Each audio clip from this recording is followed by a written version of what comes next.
नूतन जलधर रुचये गोपधूटी दुगुल चौराय तस्मै कृष्णाय नमः संसार महीरुहस्य बीजाय सर्वेभ्यो देवेभ्यो नमो नमः। श्री गुरुचरण कमलेभ्यो नमो नमः। इष्ट देवताभ्यो नमः। आज पर्यावरण पर विचार चलेगा। पर्यावरण बहुत व्यापक विषय है, अत्यावश्यक विषय, अनिवार्य विषय में माना जाता है और हमारी हर कक्षा में यह निर्धारित है। कभी अन्य विषयों में फेल हो तो बैक पेपर हो जाता है, कुछ उसका विकल्प भी होता है। इसमें यदि फेल तो फेल, उत्तीर्ण अनुत्तीर्ण का इसमें बड़ा वो है, बहुत ध्यान देना चाहिए। और पर्यावरण हमारे जीवन के लिए बड़ा उपयोगी विषय है। हमने पिछले वीडियो में पर्यावरण के जो मुख्य विषय हैं, पंच महाभूत क्षिति जल पावक गगन समीरा पंच रचित अति अधम शरीरा। ये हमारा शरीर पंच महाभूतों से बना है, पृथ्वी तत्व से प्रधान है, इसलिए इसको हम पार्थिव शरीर कहते हैं। ये लोग प्रचलित है कि उनका पार्थिव शरीर पंच तत्वों में विलीन हो गया, क्योंकि कबीरदास जी ने कहा फूटा घट जल जल ही समाना। कोई पानी लेने गया नदी में और घड़ा फूट गया तो वो पानी नदी में मिल गया। जो आत्मा जहां से आई थी अपने परमात्मा में विलीन हो गई। घड़ा जो था मिट्टी का था, मिट्टी मिल गया। जो घटाकाश था घटाकाश मिल गया। तो ये प्रकृति का नियम है। तो हम चर्चा कर रहे थे कि पृथ्वी हमारा प्रमुख तत्व है, आधार तत्व है। सारे तत्व इसी पर आधारित हैं। जल नद नदी सब इसी में आधारित है। इसलिए पृथ्वी तत्व की रक्षा, सभी तत्वों की रक्षा बहुत महत्वपूर्ण है। पृथ्वी में अन्न देती है, अन्न ही प्राण है, अन्न ही सब कुछ है। अन्न प्राप्त करने के लिए हमें कृषि पर बहुत ध्यान देना चाहिए। जो भूमि समेटती जा रही रोज का रोज, उसकी संरक्षा करनी चाहिए। कितनी किफायत हो सकती है, कितनी हमारी जमीन बच सकती है, इसके लिए प्रयास करना चाहिए और उसको उपजाऊ बनाए रखना चाहिए। यूरिया आदि रासायनिक खादें डालने से उसकी शक्ति क्षीण हो रही है। उसके लिए सबसे सस्ती, सबसे सरल खाद है हरित खाद। उसके लिए ढेंचा, सनई, ज्वार, मूंग, लोबिया आदि चीजें मिश्रित करके बोना चाहिए। तरह तरह के तत्व ये चीजें प्रदान करती हैं। जब ये ज्यादा कड़ी न होने पाए, 2-2, 3-3 फुट की हो जाए, तो उस समय इनको पलटा देना चाहिए। इसके बाद में पानी लगा देना चाहिए। पानी बरसात में होता ही है, ना हो तो पानी लगाकर इनको सड़ा देना चाहिए। इससे उर्वरा शक्ति बहुत बढ़ जाती है और किसान को ज्यादा इसमें मेहनत नहीं रहती, ज्यादा आर्थिक दबाव भी नहीं पड़ता है। कृषि जो लोग बागवानी करना चाहते हैं, तो हमने बहुत प्राचीन ग्रंथ में पढ़ा था कि उनको तिली बोना चाहिए। तिली बो करके आज जो बड़ी बड़ी हो जाए, 1.5-2 फुट की, उसकी डालें ज्यादा कड़ी न होने पाए डंठल नीचे से, तो उनको वहीं पलट देना चाहिए। फिर उसमें तो ये कहा गया प्राचीन, उसमें वैसे तो इसमें जो सघन बागवानी पर ज्यादा ध्यान दे रहे हैं वर्तमान वैज्ञानिक, लेकिन उस समय कहा गया कि यदि बागवानी करना है तो कम से कम 20-20 हाथ की दूरी पर पेड़ लगाने चाहिए। थोड़ा कम भी कर सकते हैं, लेकिन ये है कि आपका ट्रैक्टर जो है दाएं से बाएं से सब जगह जा सके, बीच पेड़ बने रहे, 2 पेड़ों के बीच में निकल जाए आराम से, और उधर जो दूसरी कतार उसके बीच से भी निकल जाए, तो निराई गुणाई भी होगी, अन्य फसलें भी होती रहेंगी और उनके जो पत्ते गिरेंगे उपजाऊ बनाएंगे। कृषि पर और उसकी मृदा पर ध्यान देना चाहिए। मृदा कई प्रकार की यहाँ पाई जाती है। कहीं काली मिट्टी है, कहीं भूरी मिट्टी है, कहीं बलुअर मिट्टी है। काली मिट्टी, बलुअर मिट्टी बहुत उपजाऊ होती है, काली सबसे ज्यादा उपजाऊ होती है। तो काली मिट्टी के लिए में गेहूं, सरसों आदि अच्छी रहती हैं। और जो बलुअर मिट्टी है उसमें कंद वर्गीय जो फसलें हैं जिसमें जड़ में होती हैं, जैसे आलू है, लहसुन प्याज है, आदि चीज़ें, घुइयाँ है, आपकी अदरक है, ये चीज़ें सब उसमें बोना चाहिए। मूंगफली है। और सह फसल के लिए बताइए, सह फसल जो बोएंगे माने जो पौधे लगाएंगे बड़े वाले, उनमें से अनार है, नींबू आदि है, ये पाला से, हवा से खेत की रक्षा करेंगे। जो शत्रु कीट हैं उनसे रक्षा करेंगे, एक दूसरे की रक्षा करेंगे। छोटे पौधों की जो जड़ें हैं उन्हें पानी जाएगा तो उन बड़े पेड़ों को मिलेगा, वो अनायास आपके तैयार होंगे। अब देखिए, यथा पिंडे तथा ब्रह्मांडे, ये हमारा जो शरीर है, ये पार्थिव शरीर, ये पूरा संसार का मानचित्र है। एक पंचीकरण प्रक्रिया है वेदांत सार में, वेदांत सार भी हमारे शास्त्रीय द्विवर्ष में चलता है, उसमें पंचीकरण प्रक्रिया बताई गई, वो सारांश है वेदांत सार का। कहा कि पंच महाभूत हैं, इनको 16 आने मान लीजिए 100 पैसा, 16 अठन्नी चवन्नी चलती थी पहले। तो जिस हमारा पार्थिव शरीर है, इसमें अठन्नी भर माने 8 आने भर 50 पैसे भर तो हमारा पृथ्वी तत्व है। इसलिए पार्थिव शरीर, जो तत्व ज्यादा होगा उसी की मात्रा होती है, वही प्रधान माना जाता है। तो हमारे इस मानव शरीर में, पशुओं के शरीर में, सब में ये पृथ्वी तत्व प्रधान है, इसलिए इसको पार्थिव शरीर कहते हैं। और दो आने भर जो शेष 4 तत्व बचे, जल, वायु, आकाश आदि जो 4 तत्व बचे, उनके दो आने, 2 चौको 8 आने पर पृथ्वी है और 8 आने पर शेष 4 तत्व हैं। पूरे इस तरह शरीर बनता है। अब जो जलचर, थलचर, नभचर, नाना, अब मछली वगैरह जो जल के प्राणी हैं, उनमें 50 पैसा माना अठन्नी भर तो उनमें जल तत्व है। शेष जो पृथ्वी आदि जो है, ये 2 आने भर हैं। इस तरह से वो 8 आने उधर, 8 आने इधर, पूरा रुपया बना, पूरा पूर्ण शरीर हुआ। इस तरह से हर प्राणियों में नभचर हैं जो, उनमें आकाश तत्व अठन्नी भर है, शेष 2 आने भर शेष तत्व 4 तत्व हैं। इस तरह शरीर का निर्माण होता है। जैसे भूमि के लिए हरित खाद बहुत अनिवार्य है, उसी लिए इस शरीर के लिए भी, इस शरीर में क्या है, पूरा ब्रह्मांड का मानचित्र है। ये आंखें सूर्य चंद्र का प्रतीक माने जाते हैं, क्योंकि सूर्य ही हमको प्रकाश दे। सूर्य आत्मा जगत सुखस्य।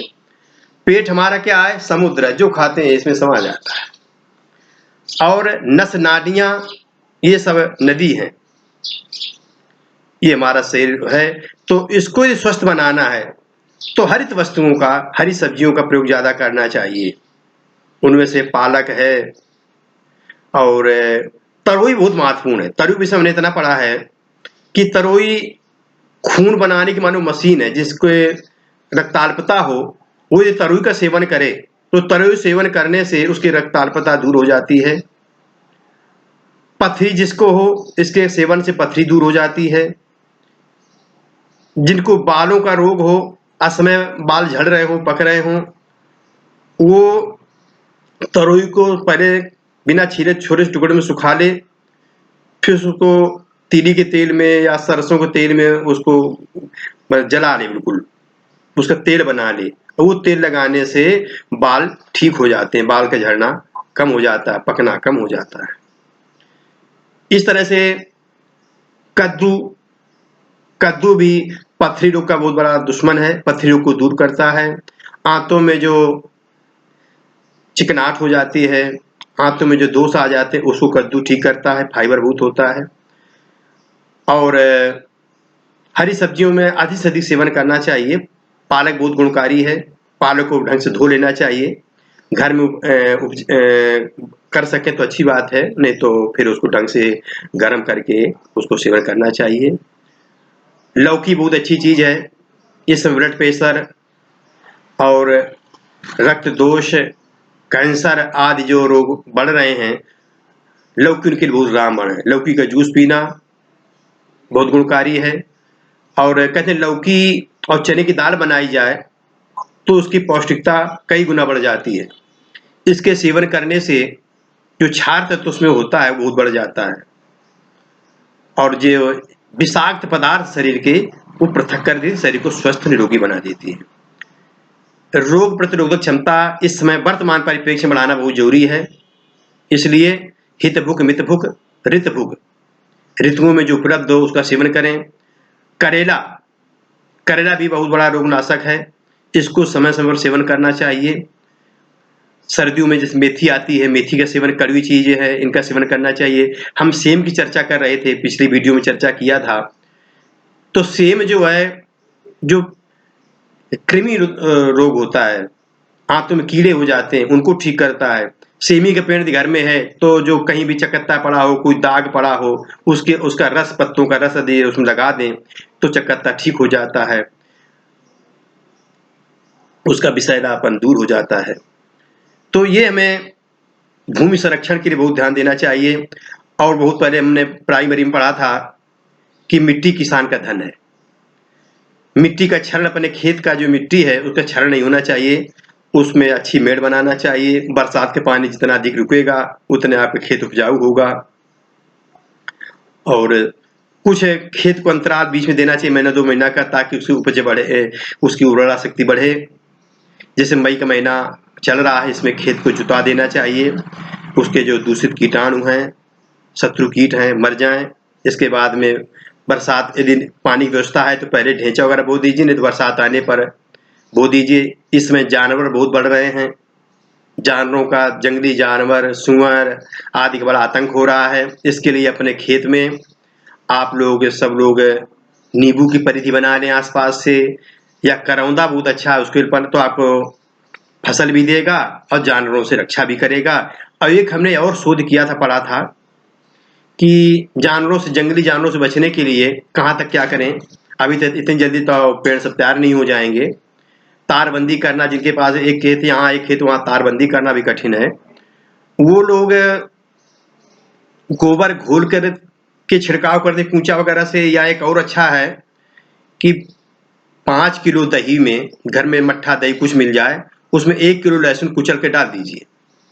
उसको 10-15 दिन तक उसका मुंह बंद कर, ढक करके बंद करके रख दीजिए। मिट्टी का पात्र होना चाहिए कायदे से। वो 10-15 दिन में सड़ जाएगा, उसमें बदबू आने लगेगी।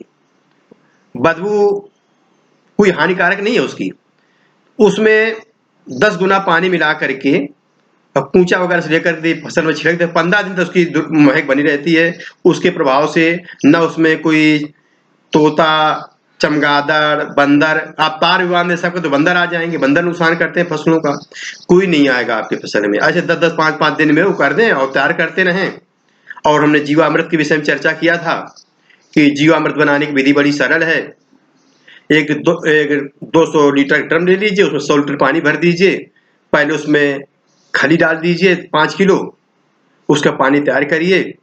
उसमें बेस्ट डिकम्पोजर 20 रुपए की शीशी आती है, सरकारी उसे रेट है उसका, उसमें डाल दीजिए और चलाते रहिए डंडे से। एक बहुत सरल विधि है ये। जिनको गोबर नहीं मिल सकता, यदि गोबर मिल जाए तो उसमें 10 किलो अंदाज से गोबर डालिए, 10 किलो गोमूत्र डाल दीजिए, 5 किलो गुड़ डाल दीजिए, 5 किलो बेसन डाल दीजिए। और ये सब चीजें डाल करके रोज सुबह शाम 8-10 बार, जैसे घड़ी चलती से चलाते रहिए और उस कपड़े से उसका मुंह बांध दीजिए। 1 सप्ताह में, और अच्छा बना तो 10 दिन में वो परिपक्व हो जाएगा। उसमें 10 गुना पानी मिला करके और उसको छिड़काव कर दीजिए, पानी के माध्यम से नाली में डाल दीजिए, खेत को अच्छा हो जाएगा, खूब अच्छी फसल होगी। एक हमने ये भी तैयार किया था मैप,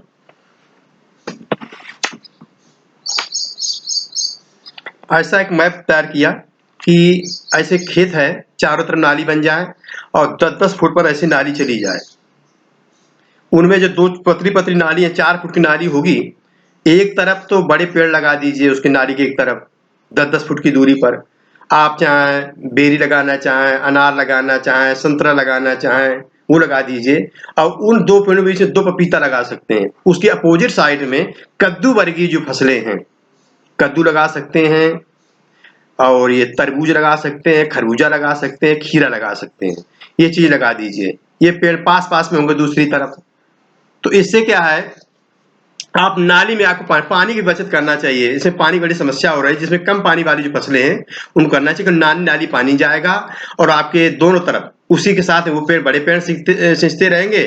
चूंकि शुरुआत में छोटे बड़े होंगे तो ये अनार, ऐसी अनार छाया नहीं मारता किसी पेड़ की।